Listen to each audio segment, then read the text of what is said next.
La noche del 31 de enero, el internet chino se estremeció. Por las redes sociales se difundió un video. Decenas de vehículos blindados con las luces intermitentes encendidas avanzaban en columna por la autopista. Detrás, camiones del ejército, autobuses con soldados, cisternas. En China no faltan ejercicios militares, pero aquello era algo distinto. Demasiado rápido, demasiado masivo, demasiado silencioso. El día anterior ya habían aparecido en la red imágenes inquietantes. Tanques repintados como vehículos policiales circulaban apresuradamente por las calles de la ciudad. En uno de los videos se oye a una mujer al fondo. Parece que no van a hacer maniobras, sino a tomar la ciudad. Y esa frase, dicha en voz baja, impactó más que cualquier comentario oficial. Por la mañana del 30 de enero, los residentes de varios distritos informaron del estruendo de motores y sonidos parecidos a disparos. Con especial frecuencia, esos reportes llegaban de zonas donde está desplegado el 80º grupo de ejército. Los vecinos afirmaban que se estaba librando un combate real, con participación de aviación. Las fuentes oficiales guardaban silencio, pero cuando la televisión calla en China, la gente entiende que está ocurriendo algo verdaderamente serio.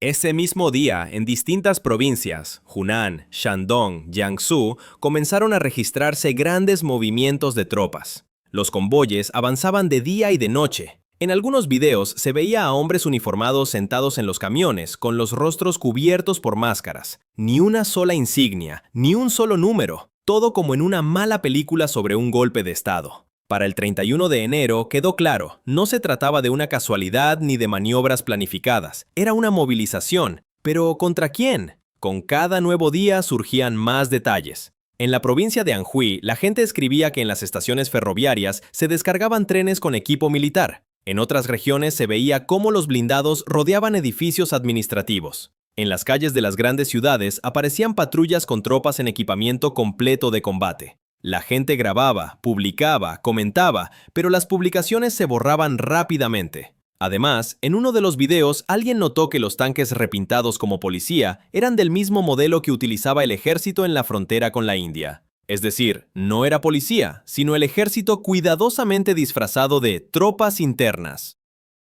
De inmediato surgieron recuerdos antiguos, como en el año 1989 el equipo militar entró en la plaza de Tiananmen bajo la apariencia de unidades de seguridad, y entonces comenzó lo más importante. Prácticamente al mismo tiempo que los movimientos militares, apareció información de que Zhang Youxia, la segunda figura del ejército chino, había sido arrestado, y apenas un día después llegó otro mensaje. Hui Dong, ex vicepresidente de la Comisión Militar Central, estaba muerto. La versión oficial, muerte repentina, pero nadie la creyó. La muerte de Hui Dong fue como un cuchillo sobre el vidrio, sonora, fría, chirriando los nervios. Hasta hace poco era general, un hombre del círculo cercano. Lo había nombrado el propio Xi Jinping, le confiaba reformas clave en el ejército. Y de pronto, un cuerpo, un análisis toxicológico, rumores sobre veneno y guardias que se habían quitado la vida. Todo ocurrió demasiado rápido y demasiado silencioso, como si alguien hubiera intentado que esta historia no dejara rastro. Por supuesto, los rumores no tardaron en aparecer. Uno de ellos, especialmente persistente, decía que Hui murió en el Hospital Militar de Pekín número 301. Supuestamente lo interrogaron allí mismo, en un bloque aislado.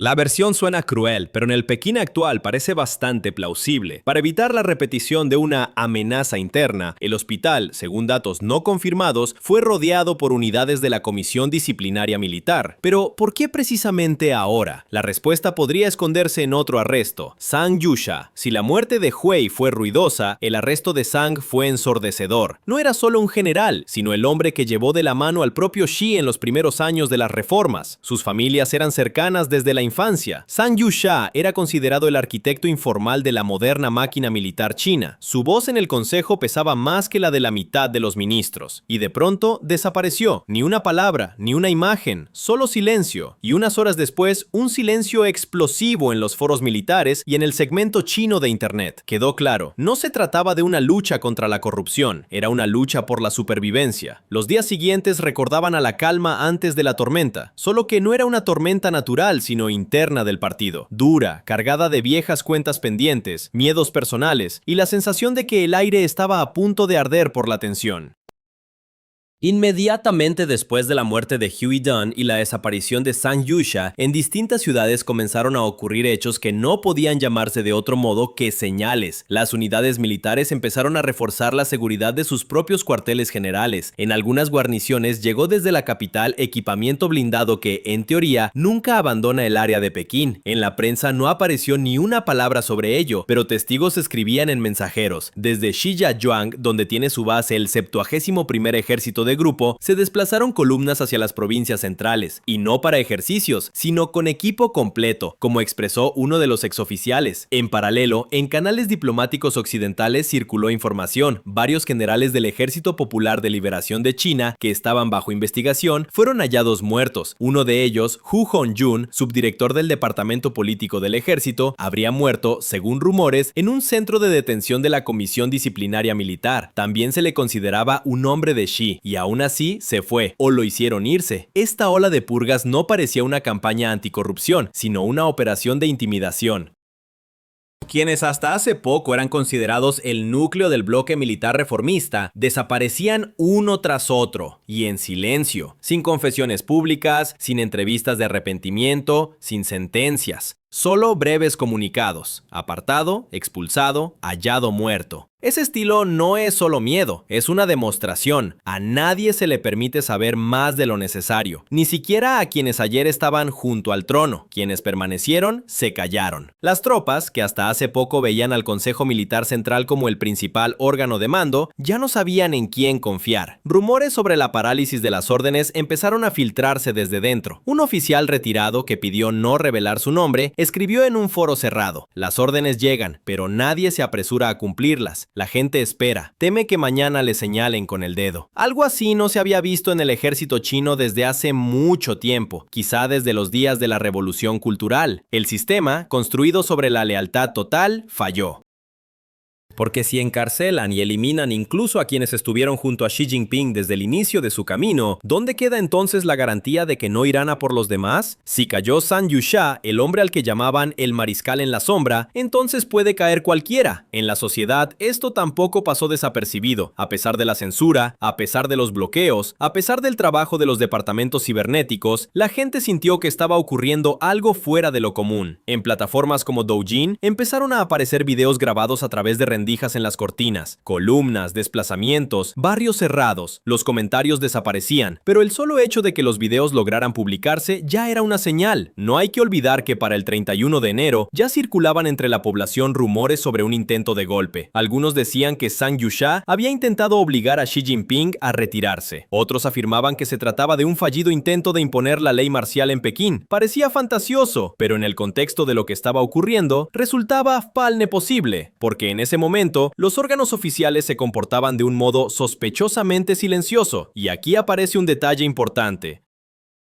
Tras el arresto de Yuisha y la muerte de Hui Dong, en el Consejo Militar Central quedaron solo dos personas, el propio Xi Jinping y el jefe de la comisión disciplinaria. El resto está bajo investigación o ha sido eliminado de las listas. Esto no tiene precedentes. El ejército se quedó sin comandantes militares en activo en la cúpula, sin personas con experiencia de combate, sin quienes entienden cómo dirigir un ejército en condiciones reales. Formalmente, esto puede parecer un fortalecimiento del poder. En la práctica, es un campo arrasado. La lealtad sustituye al profesionalismo. El miedo sustituye a la eficacia. Un ejército sin cabeza puede mantenerse firme en posición de firmes, pero no es capaz de combatir. Y en el contexto de la cuestión taiwanesa, nadie esperaba purgas de este tipo. Un profesor de la Universidad de Sydney, Fan Chongyi, dijo casi en un susurro en una entrevista con la prensa occidental: allí ya no queda nadie para dar órdenes. Según él, la crisis interna ha superado la fase de simples reajustes burocráticos. Ya no es una reorganización interna, es un desmontaje, y además, realizado por las propias manos del líder. Señaló que muchos altos oficiales promovidos por el propio Xi Jinping fueron eliminados en el transcurso de un solo año.